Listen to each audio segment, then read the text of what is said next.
जय महाराष्ट्र. मी राजू भैया जयस्वाल.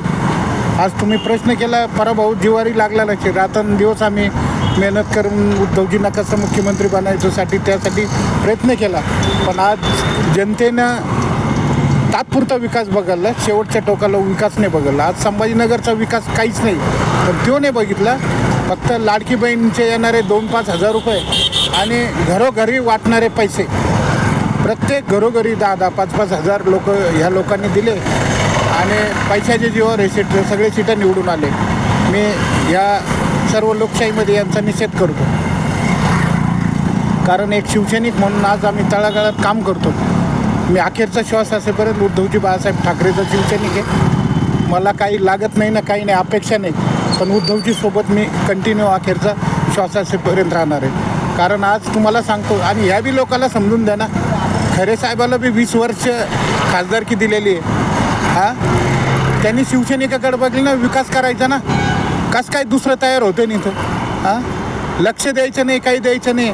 आणि आमच्यासारखे जे नवीन निष्ठावंत शिवसैनिक रात्रंदिवस काम करते, त्यांना असं फेकल्यावर नाही करायचं. त्यांना बी समजून द्या ना जरा, बरोबर आहे की नाही? त्यांना समजून द्या का निष्ठावंत शिवसैनिक काय राहते.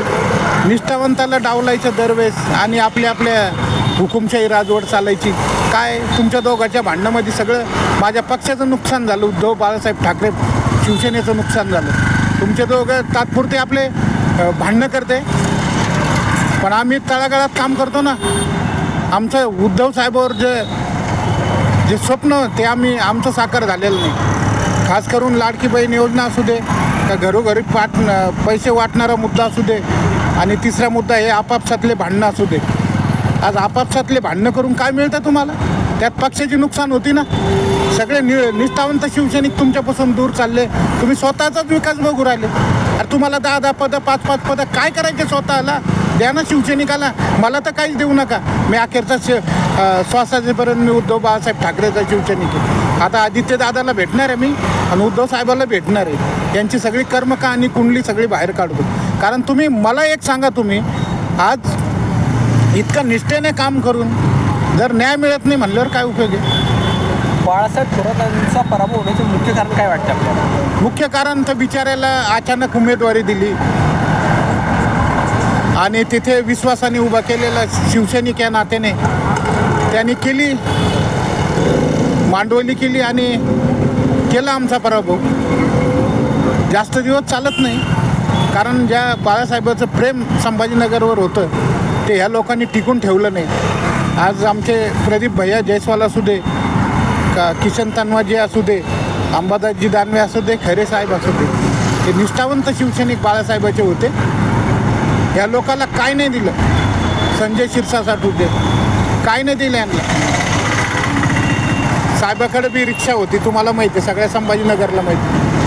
आज आम्ही तर त्यांना मतदान करू निष्ठावंत वागू आमचं सगळं कोळसा झालं ना संसाराचा, पण आम्ही डगमगलो नाही. आज मी एकनाथ शिंदेचा डावा हात होतो मी, पण उद्धव साहेबाला साथ देणं ही काळाची गरज होती.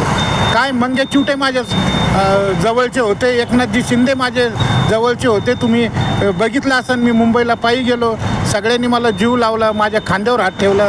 राजू भैया तुला काहीच कमी पडून देणार नाही.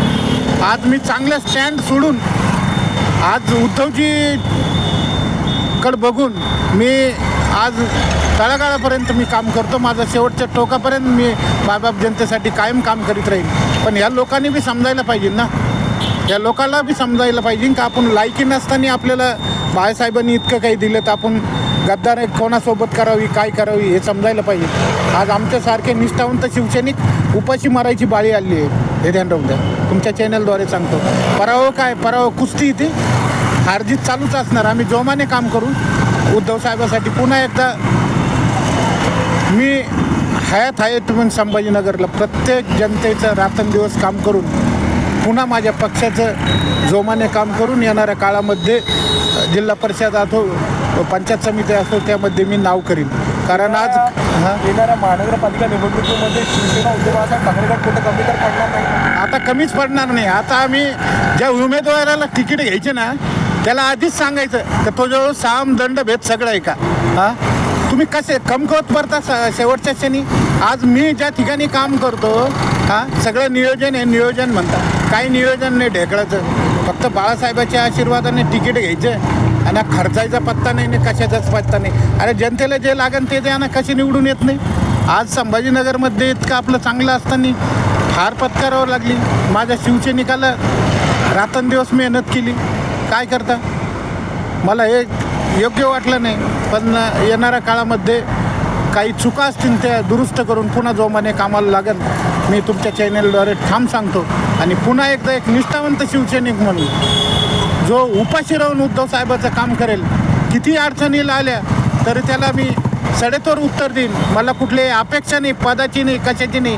मी रात्रंदिवस उद्धवजीचं नाव घेऊन आज संभाजीनगरची घाटी असून दे, या प्रायव्हेट हॉस्पिटलमध्ये असू दे, मी रात्रंदिवस काम करीन. पण मला फक्त सांगायचं एकच, का तुमच्या दोघांचे तुम्ही भांडणं सांभाळा. पक्ष मातीत चालला संभाजीनगरला. आज उद्धव साहेबाची सभा असली तर तिथं यायला ढासपूस करते आम्हाला.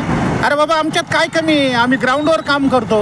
मी निलेश लंके, प्राजक्त दादा तनपुरे, महबूब शेख, कराळे मास्तर यांच्यासोबत भाषण करणारा माणूस आहे. मला पण आतापर्यंत यांनी माईकसुद्धा नाही दिला, तर मी एक जीवाचं रान करून उद्धव साहेबासाठी काम करतो. पण आता यांची बी सुद्धा जागीरदारी जास्त दिवस चालणार नाही. निष्ठावंताला न्यायच द्यावा लागेल. उद्धव साहेबांनी भरभर उठून दिलं. उद्धव साहेबांनी काहीच कमी पडून नाही दिलं. पण ह्या लोकांनी सगळं पैशा खातीर माझे संभाजीनगरचे सीटं पाडले. मी ह्या लोकांचा धिक्कार करतो.